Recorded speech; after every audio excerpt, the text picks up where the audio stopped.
காண கிடைக்காத பிள்ளை வரமே, கண்ணில் ஜொலிக்கின்ற வைரமே.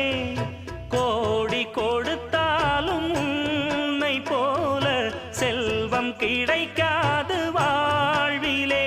புள்ளிமானே தூங்கும் மயிலே, என்னை மறந்தேன் நானம்மா.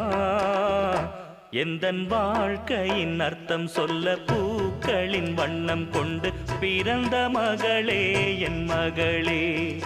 நான் வாழ்ந்தது கொஞ்சம் அந்த வாசத்தில் வந்துதித்து உயிரில் கலந்தா என் உயிரே. உன் பூவிழி குறுநகை அதில் 1000 கவிதையே. எந்தன் வாழ்க்கையின் அர்த்தம் சொல்ல பூக்களின் வண்ணம் கொண்டு பிறந்த மகள்